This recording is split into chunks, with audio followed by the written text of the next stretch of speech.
আজকে যে ধর নতুন করে যে চাকরিতে জয়েন করল সেও কিন্তু স্বপ্ন দেখে যে আমার কয়েক বছর পরে নিজের একটা আবাসন হবে। এখানে অনেক স্কোপ আছে এই ব্যবসাটা করার। চ্যালেঞ্জ কিন্তু সবসময় ছিল, চ্যালেঞ্জগুলো কিন্তু থেমে গেছে এমন না, নতুন নতুন করে আবার তৈরি হয়, আবার আমরা ওভারকাম করি। গত 2 যুগ ধরে আমরা কিন্তু চ্যালেঞ্জের মুখোমুখি হয়ে কিন্তু ব্যবসা মানুষ করে যাচ্ছে।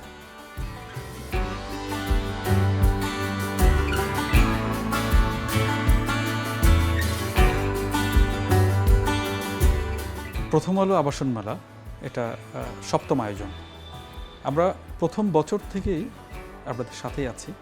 প্রথম যখন শুরু হয়েছিল আবাসন মেলা তখন অনেকের মধ্যে একটা ধারণা ছিল যে আবাসন মেলা মানে হয়তো একটা ফিজিক্যাল একটা স্টল থাকবে, মানুষ যাবে, ব্রোশিওর দেখবে, তারপরে কথা বলবেন। অনলাইন আবাসন মেলা এটা কেমন, কীভাবে?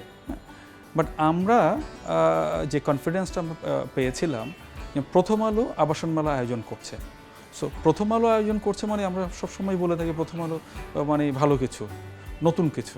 সো প্রথম আলোর উপর আস্থা রেখে আমরা প্রথমবার গিয়েছিলাম এবং প্রথমবারেই আমাদের কাছে কিন্তু ভালো একটা রেসপন্স আসছে এবং মানুষ মানে বলতে শুনেছি এটাই তো ভালো, যে আর কষ্ট করে আমার বেরো হওয়া লাগছে না, আমি বাসায় বসেই দেখতে পাচ্ছি। দেন আমরা অনেকগুলো ফোন কল পেয়েছি, মেলা শেষে অনেকেই কিন্তু আমাদের প্রজেক্ট ভিজিট করেছে। এরপর থেকে প্রত্যেকটা বারেই আমরা আপনাদের আবাসন মেলা আমরা অ্যাটেন্ড করেছি। আমার কাছে যেটা মনে হয়েছে আপনারা নিজেরাও প্রত্যেকটা আবাসন মেলা মানে একটার পর একটা হয়তো নিজেদেরকে আরও একটু সমৃদ্ধ করছেন, আরও নতুন নতুন হয়তো টেকনোলজি আপনারা এটার সাথে মানে ইন্ট্রোডিউস করছেন এবং দেখছি যে আরও ব্যাপক সংখ্যক ক্রেতা, আমরা প্রসপেক্ট বায়ার বলছি, তারাও কিন্তু সম্পৃক্ত হচ্ছে। সো আমরা তো আবাসন মেলা অ্যাটেন্ড করে আমরা তো অবশ্যই একটা ভালো রেসপন্স পাই এবং আশা করছি এবারও আগের চেয়েও ভালো রেসপন্স আমরা পাবো। এই ব্যবসার চ্যালেঞ্জ কিন্তু সবসময় ছিল, গত 2 যুগ ধরে আমরা কিন্তু চ্যালেঞ্জের মুখোমুখি হয়ে কিন্তু ব্যবসা মানুষ করে যাচ্ছে। এই সমস্যা বা চ্যালেঞ্জগুলো কিন্তু থেমে গেছে এমন না, নতুন নতুন করে আবার তৈরি হয়, আবার আমরা ওভারকাম করি। ধরুন এখন যেরকম একটু অস্থিরতা চলছে, এই পলিটিক্যাল যে বিষয়গুলো আছে বা রিজার্ভের কিছুটা দুর্বলতা, ডলারের কিছুটা হয়তো একটু সংকট, সব কিছু মিলে কিন্তু তার মানে এমন তো না যে মানুষের চাহিদা কমে গেছে। আপনারা একটা জিনিস দেখেন যে চাহিদা কিন্তু বাড়ছে। সম্ভাব্য বায়ার যেমন আজকে চাকরিতে জয়েন করেছে, উনিও স্বপ্ন দেখেন কয়েকটা বছর পরে আমার নিজের একটা আবাসন হবে, নিজের একটা ফ্ল্যাট হবে। তো জনসংখ্যাও যেরকম বাড়ছে সাথে সাথে চাহিদাও বাড়ছে, বরঞ্চ আমরা কিন্তু সেই চাহিদা পূরণ করতে পারছি না।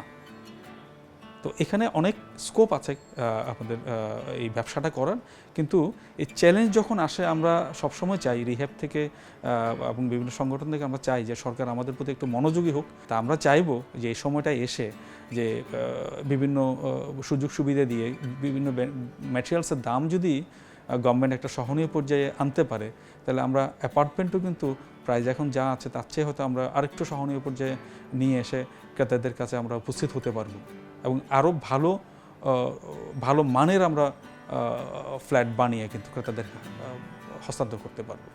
আমরা প্রথম যখন একটা প্রজেক্ট নিই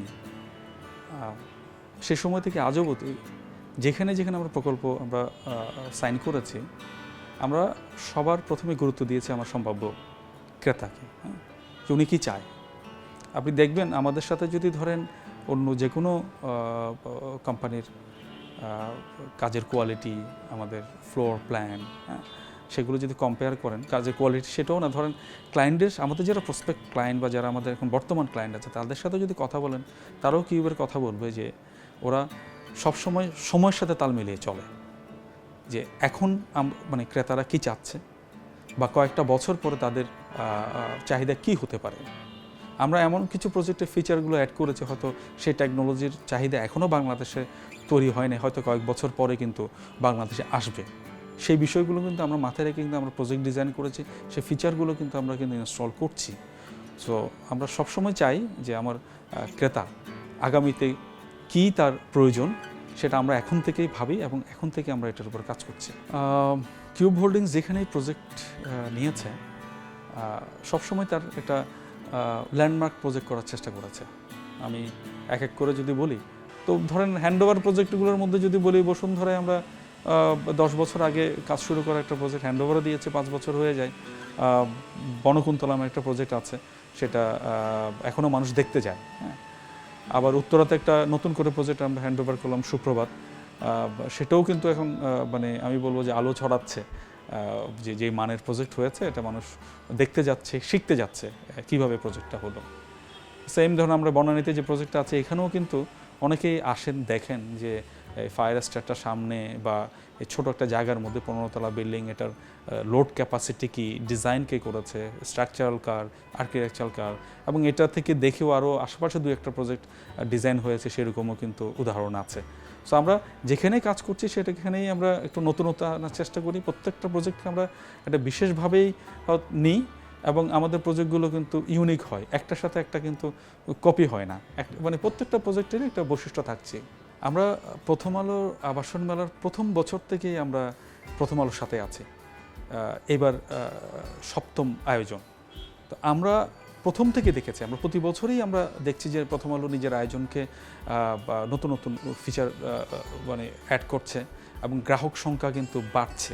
হ্যাঁ, তো আমি তো নিজেই হ্যাপি প্রথম আলো আবাসন মেলায় অ্যাটেন্ড করে। তো আমার গ্রাহকদেরও বলবো যে আমরা প্রথম আলো আবাসন মেলায় যদি আমরা সার্চ করেন তা আমাদের প্রথম বিষয় সময়টা বেঁচে যাচ্ছে, আমাদের বিভিন্ন জায়গায় কিন্তু খোঁজাখুঁজি করতে হচ্ছে না। ইভেন আপনি কত বাজেটের মধ্যে চান সেটা পাচ্ছেন, কী রকম সাইজ আপনি চাচ্ছেন সেটা কিন্তু আমি বাসায় বসে ফ্যামিলি সহ বসে কিন্তু আমি সার্চ করতে পারছেন।